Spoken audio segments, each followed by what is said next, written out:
G'day guys, got a GPX-4000 I've just done, sitting on the bench, purring away. Yeah, I've dropped the threshold down on that and got the amplifier cranked right up, so it will make a bit of burbling, but I can increase the threshold a little bit and get rid of that, but no big deal. It's running pretty high gain, and I was going to show you some of the performance you can get out of a GPX-4000. I'm really surprised actually that with all the new stuff in this detector that we put in, that it works so well. Anyway, we'll get up here and go on our coils. What I'll do, I'll just, this is zoomed in, so I'll zoom out to 1 times. So that's our coil. Okay. I got the other microphone sitting near the speaker, so you'll be able to hear it. Now what we'll do, we'll try it first. We're going to put this into sensitive extra. Let's make sure on the back menu it's in sensitive extra. Yes, it is. So sensitive extra, and we're going to use, I had a hot rock I was going to use, but you know what I've done? I've put, oh no, there it is. There's our little tiny test target. That's that little 0.0025 spec. Let's make sure I'm recording. Yes, I am. Good. Sometimes I've done this and I didn't hit the record button. Funny. But anyway, that's our little tiny speck of test target there. Now you got to remember 0.0025.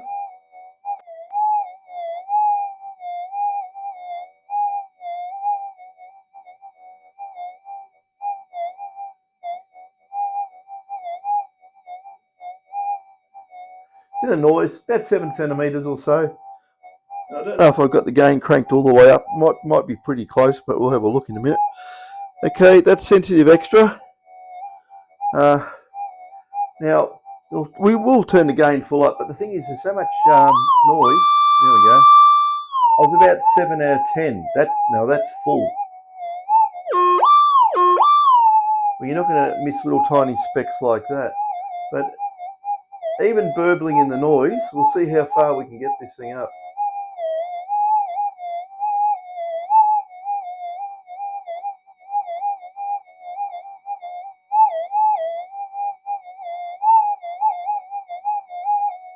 Look, I'm losing it in the noise around about 8, but you know. How about we just turn it down a bit?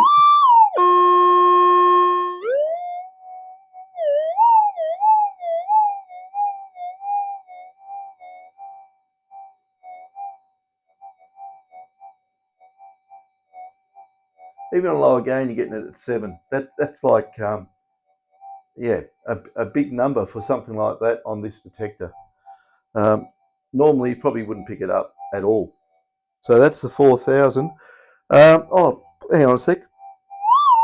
I'll turn it flat out again. I'll show you something. Now this is just everything screaming. Everything's flat out. It's running the highest frequency. It's full gain. All back menu is the same. There's nothing changed on the back menu. It's all the stuff I've put on. So we'll get our crazy hot rock here.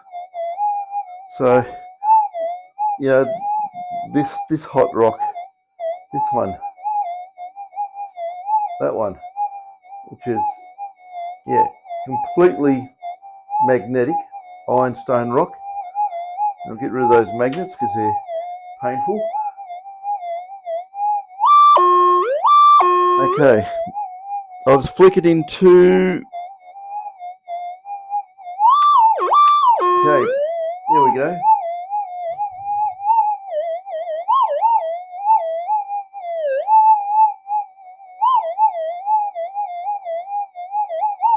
Even on full gain, it tracks that out, but the thing is, we've got so much burbly noise coming in that it's making it a little bit difficult to fully track it because it's riding up and down the noise.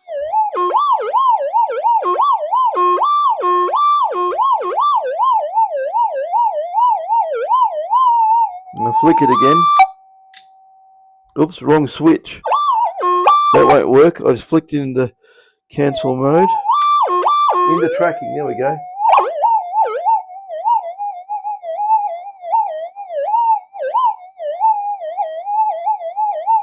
Yeah.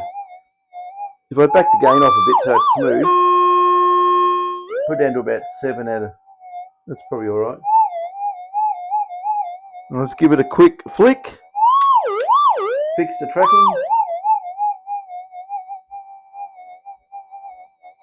Nothing there.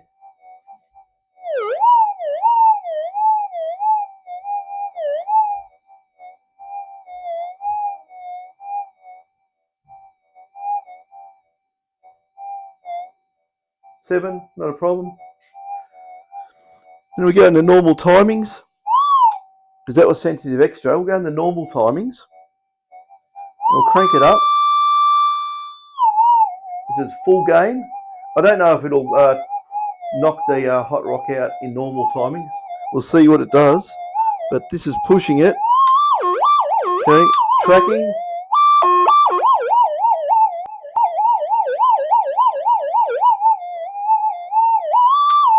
One more flick.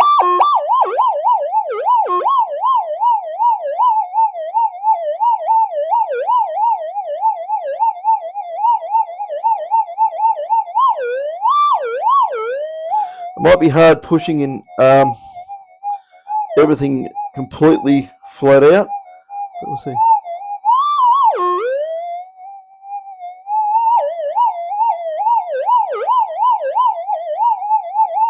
It gets rid of most of the response, but there is some little bit of response there. We'll turn the gain back to about 9 out of 10, if I can grab it. Okay, that's about 9 out of 10 on the gain. I'll just flick it again. Fixed, tracking.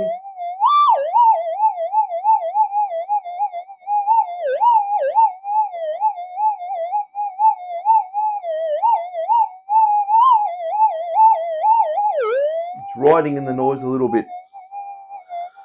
But sensitive extra, very, very impressive. But even on normal timings, you know,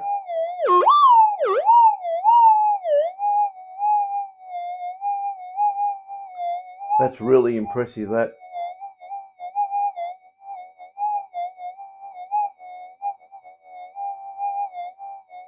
You hear it in the noise.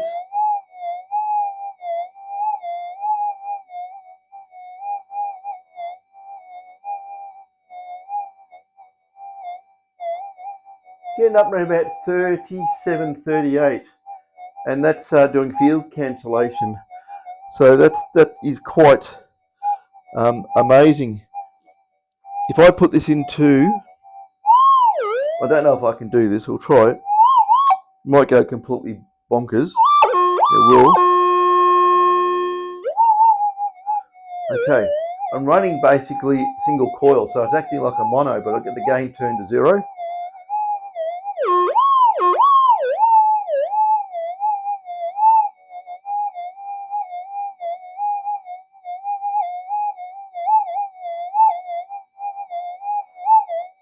Even on that small coil, right up, but I've got the gain on 0, and it's running just one coil. I don't know if it'll pick that up. We can try it.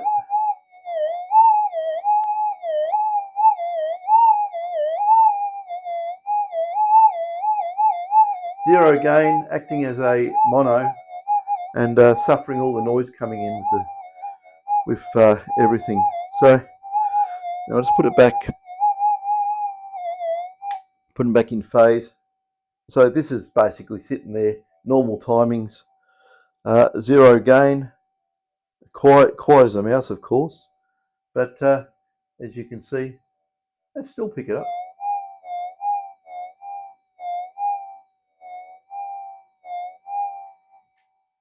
And yeah, should let's give it a flick. It should be able to get rid of all the residual out of this.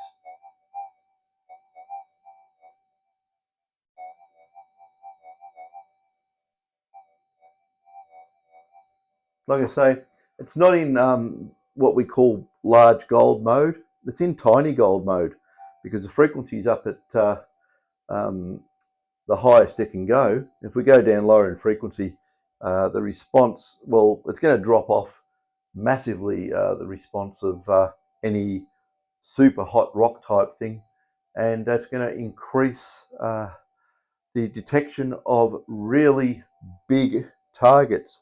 Like at the moment, it's running pretty fast, but still quite. If we go to sensitive extra, we're in tracking still.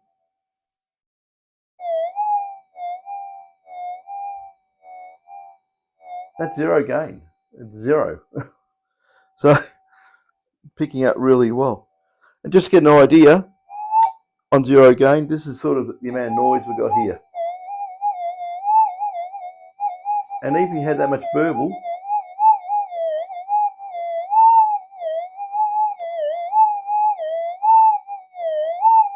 you still hear the target.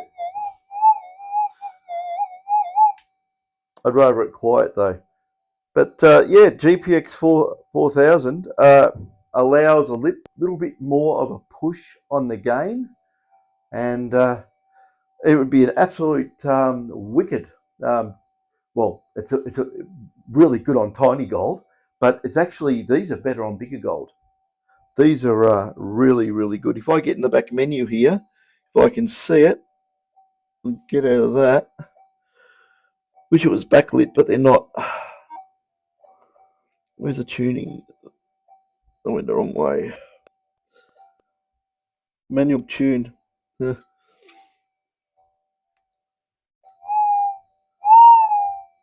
Would you believe? I didn't even have it screaming at the top frequencies. Hang on a second. It was. I must have reset it and went to 128. It was sitting there on factory default. Oh, that makes things different, doesn't it? Let's have a look. I'll turn it right up because this has got the variable frequency in it. 188, 190s, 200. Oh, this is going to be interesting. 255. Okay, now it's at 255. This is going to be interesting. It's on zero gain still. Oh God, it's more pronounced. Zero gain on that thing.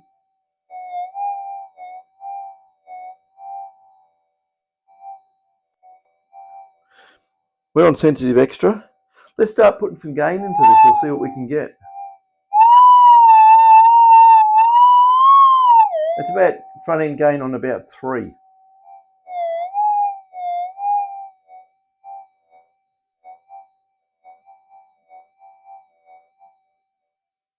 Now I can hear that over 8 just. Okay. Could be around about 5.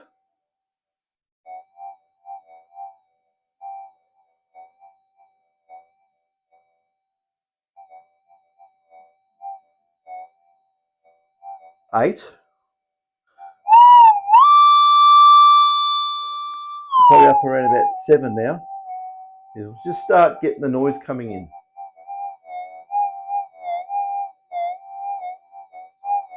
Oops.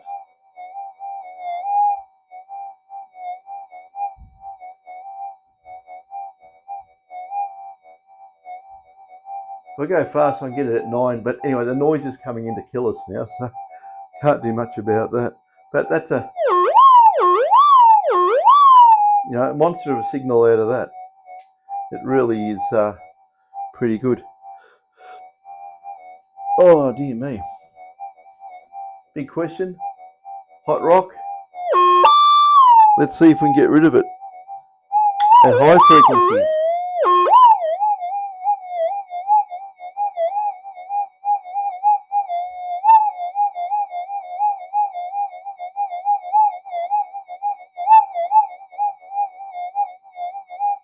A little bit of residual. The higher in frequency you go, the more sensitive the detector is, and it will respond to really severe hot rocks. It just, every detector does anyway, doesn't null them out, but we get something, another ironstone thing here, and I'll just flick it again.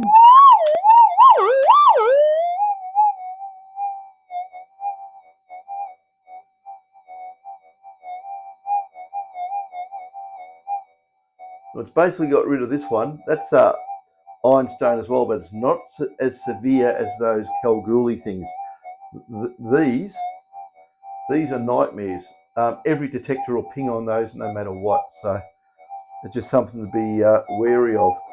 Just absolutely chockers full of ironstone. But yeah, it's doing quite good. I'm really happy with that. So let's go into, I'll go back into, whoops, normal. We're not even running full gain. I can't do it in the workshop. It's just asking just way too much. So that's normal mode. We're in cancel.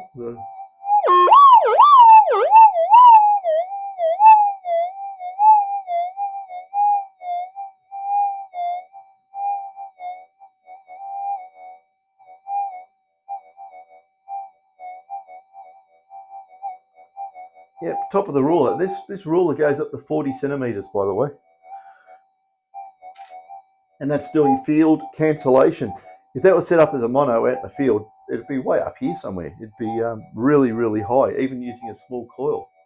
It's only acting as a mono, so but the receive is at a phase, so it tries to cancel the noise or the electrical interference. So that's that. If I turn this up,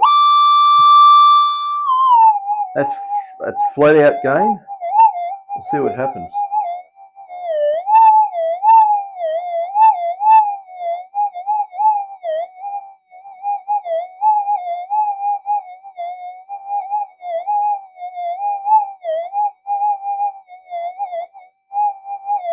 Yeah, it can get over the top of the ruler. So, but we don't run that much gain.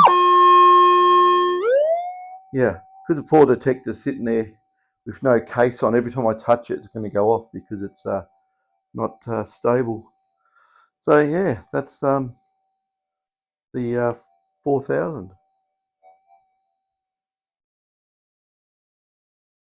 Don't see many 4000s these days. I've just been inundated with 4500s and 5000s to do, but that is a 4000. Sorry. Now the interesting thing about this is that the performance out of the 4000, even on the GPX Streams 3000 or GPX 3000 and 3500, you'll get similar performance on those as what this is doing. Very similar. And also those detectors, the older detectors, make very good deep gold detectors. I mean, big gold, deep. Yeah, I won't go into why, but they work a little bit better looking for bigger gold. These work fine. These, I mean, the 4000, in my opinion, which I always say in my opinion, is basically along the lines of circuit-wise. We could just look at it and say it's basically a GP. It's a GP with a LCD display and modernized circuit board, of course, but the actual functionality is very much like a GP. I can't tell the damn difference actually in performance wise. They are just so close. But you got sensitive extra, sensitive smooth on all this sort of stuff. And if you go and have a look at your controls on the older detectors, you got very similar functions, and they work really well. So yeah, I'm starting to think that eventually you're going to get to a point where all these older detectors are going to probably become very scarce and very valuable for detecting big deep gold, because you're not limited by coils. You can run any coil on this you want. You can make your own coils. You can run huge coils. With all the newer detectors, if they are not built with their little handshake chips inside, well, you can't use anything else with these. You can stick anything on this. You can use, you can use whatever you want. Dave's making a coil for someone, drag coil, 200-inch coil. 200-inch. That's for big targets. So, yeah, we've been making all sorts of coils up, but yeah, 200 inches, the biggest one that anyone has ever asked us to make. I think the biggest one is probably 160, I think, maybe 160. But when you think about that in inches, the diameter of the coil, it's pretty big. So you want a big open area to use that, and get one of these, stick it on the lower frequency, crank up the gain, and yeah, put it on the back of your quad bike and go for a hack. It will find big stuff very, very deep. So especially if you're giving it the right coil. The newer detectors, there are no such things as big coils like that, and you're pretty well limited in searching for very big targets very deep. You'll just get more out of one of these because you can use bigger coils. But anyway, that was just a demo of what you can get out of this 4000. So if you have a look at how the 4000 goes, you'd probably be expecting the same out of a GP Extreme, a GP 3000, or a GP 3500. And even as the detectors get newer, of course, your 45s and your 5s, and even in there's a 4800 as well, they all come up really, really well. They're absolute screamers on small gold, absolute screamers, big time. So, you're starting to look at, you get to the point where you have these detectors that can be so adaptable that, this is my personal opinion. Why would you bother having a VLF detector where you got one detector does all? You get one of these older ones, you make it ping like crazy on small gold, so you set it up to do half pinhead size bits of gold if you really want to, and you got a selection of coils you can use, and they're not expensive, and you can run around picking up all the crumbs you want, and then all you do is set it up and look for bigger stuff. Change a coil. You can still go around in fly spec mode and pick up, things, quarter grams and stuff like that, very high efficiency. And then you could put it into its normal timings and use bigger coils and get all the really chunky stuff down deep. That's what I do. Not that I would do. I do. When I get out, I'm just waiting for the warmer weather. I want to get out and run around the bush. I've got a lot of spots I got to do.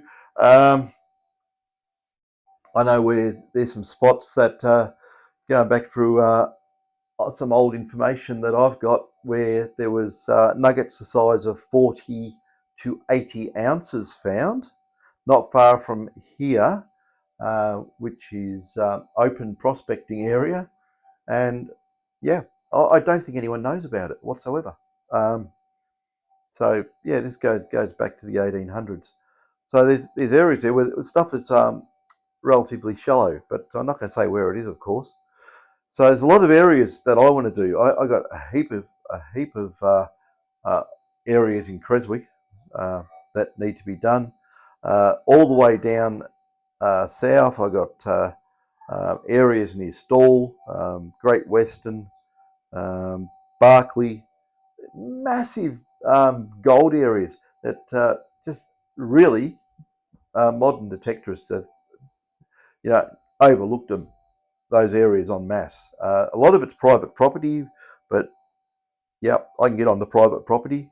I have many, many contacts, and yeah, so there's absolutely thousands and thousands of acres of land, and we've also got some exploration leases through, which I think um, we can go on the land, just do a plan. We can go and detect it, and we could, I think, something like 420 square kilometres. I think that'll keep anyone busy for forever.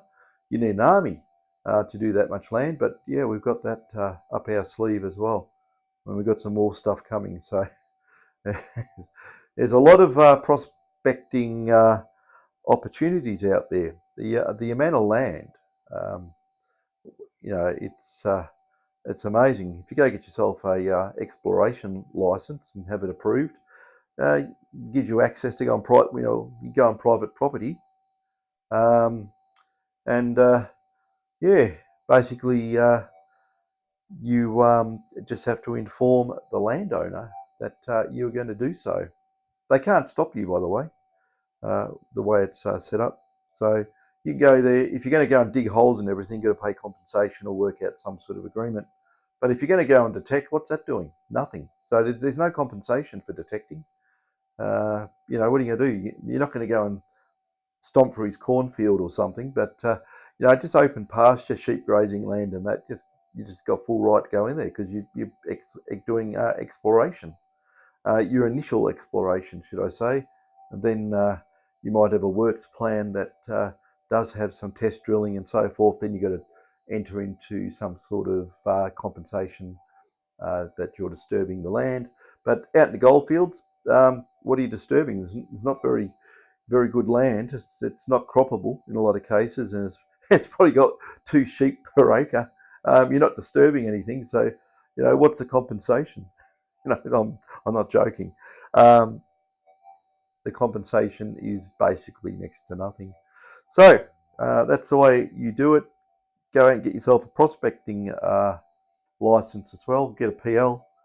It's not that expensive, and then you can go and go bonkers. Uh, yeah, doing all sorts of things. You could even do a push and detect and so forth. But yeah, plenty of land out there to detect. There really is, and without allowing land to be gone over properly, there won't be many more mineral discoveries, will there? Because without people going out looking, it's going to stay hidden. So you could do that, and also, yeah, if you get exploration licenses too, you can go and do the quad bike with a massive big coil on it and go up and down, up and down, up and down. And yeah, just remember too that when you're set up like that, um, and you get the gold, well, the landowner's not entitled to any because landowners do not own the minerals. So yeah, I like to see a lot more people get out there and do some really good um, exploration. Victoria's full of minerals. A lot of it's just covered with overburden. It's very, very mineral rich. It's full of zinc, copper, and gold, of course. Uh, yeah, and nickel. Nickel. We found lots and lots of high quality nickel. We're running around doing soil tests with the XRF, and there's a heap of stuff out there. And don't just think gold.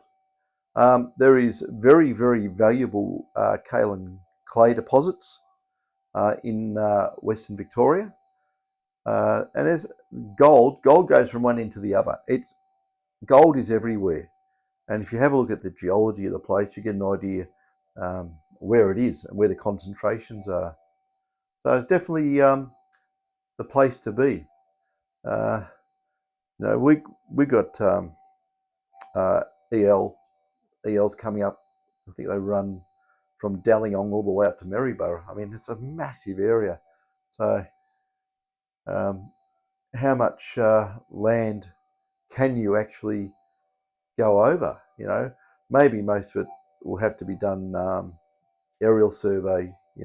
Using low frequency techniques, or you know, more soil sampling. Just do some pilot drilling and see what comes up and hit it with the XRF, get it analysed. But yeah, there's a lot of valuable minerals, very, very valuable. And it's quite funny, over Denali Way, uh, we were going up and back and forth over near Denali, and we found a massive, I'm not going to say what it is, but we found a massive deposit of something. And there is absolutely millions of tons of it, and we can get about $40 a ton and it's really easy. It's not hard. It's amazing what is in this state that hasn't been touched. Especially everyone runs over WA or outback South Australia, Queensland, but Victoria has massive mineral wealth, and a lot of it is untouched. It just needs to be explored a lot more than what it has. Man, it's just mind-boggling what's here. So, tons of gold here, and lots of other stuff. Anyway, that's my my prospecting exploration lesson for today. And like I say, I just had some communication with some people about it, so it's fresh in my mind about what is available here in Victoria, and that's not Victoria, Canada, it's Victoria, Australia. Huge. We need bigger companies to come down here and team up. That's what we need. Yeah, so definitely, yeah, the mind boggles. It really does. So, yeah. Oh, look, we were going down a road. I'm not going to say where, and there was a road cutting, and we went and took samples from the road cutting, right? And it was coming back over 10% nickel. Right? So, amazing, really is. So, yeah, there's a lot of opportunity. And what's nickel worth a ton? It's quite expensive for memory. Yeah, so I would like a ton of gold, but I'll take a ton of nickel as well in multiples. But yeah, anyway, that's that. So yeah, well, just my own personal opinion. I'd like to see a big, renewal in proper exploration and that. Um, you don't want the government running around trying to turn everything into national parks that no one can access and do anything with, and it doesn't serve any purpose. You know, what happens? You don't touch it. All the undergrowth goes out of control, and next minute you've got a massive bushfire and destroys everything. So yeah, I think um, in some circumstances, government needs a re-education on the facts of life and reality. Uh, put tracks through there. Gives fire brigade access, and if anything happens, you can get in there. If you just let it all, clam up and it goes up in flames, you're going to know about it. You won't be able to put it out. So that's my thoughts on the subject. And I've noticed too that in some areas where there is a lot of bush and trees and so forth, they've gone, I don't know who, but it's probably the misguided government department somewhere, has gone and put in steel bollards on tracks. And don't go down this track. So when it goes up in flames, fire engines won't be able to get down there. So it's just stupidity. It really is. And that's my opinion, of course. But yeah, it's lack of foresight. It's knee-jerk reactions. Someone walked down this track and had mud on their shoe and left it on that piece of native grass. So we can't let anyone go down there. This sort of stuff. It's bloody stupid. It really is. And yeah, it mind blowing. So yeah, it's good to have a few national parks here and there, but don't go and turn all the land into national parks. It's bloody pointless and stupid and unproductive. You know, amazing. It really is. So especially when there's so much wealth for our bankrupt government to replenish the coffers, they're out to shoot themselves in the foot. Look at WA, the massive mineral wealth that comes out of WA, and you know, and here you got a few things going. You got Fosterville, that's a good one. You got something up at Stall going, and you got some muck arounds over near the Grampians. I call them muck arounds because you know, it's a bit hit and miss in some of the stuff over that way, but more towards central Victoria, more central Western Victoria, and central northern Victoria, there's really big opportunities, and yeah, got to do it. So that's what it's all about. So yeah, well, hopefully we get all the stuff that we've got on the books go through. Should do. It's mainly formalities now, and the government needs money. So if we get out there and start a couple of big mines or something like that, or extractions out in the wastelands of central Victoria, where a lot of it's just dry and desolate and horrible. Yeah, it's good for the whole state. It'll pay for hospitals and ambulances and more police and more jails. Yeah, because crime is out of control in this state. The stuff you read. Anyway, enough waffle. That's the GPX-4000. So yeah, if you get me going on about crime in this state and you get me on about certain things, I will not stop. I have got an opinion on everything, and yeah, I'm a bit of a hard liner when it comes to certain things. Um, you know, I'd lean towards Sharia law in a lot of cases. When you get thieves, I'd have their hands chopped off. That sort of stuff. Not really, but not this. Oh, someone stole a car and killed somebody, and no, let little darling out on bail so he can go and stab someone the next time, and back around again. Oh no, back out on bail and stab someone else and whatever. It's just bloody bull. Yeah, bull crud. There you go.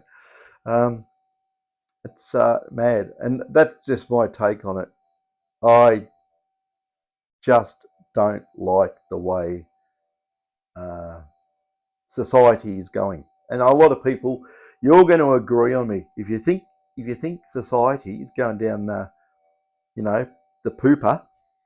Um, yeah, comment about it because it's got to be out.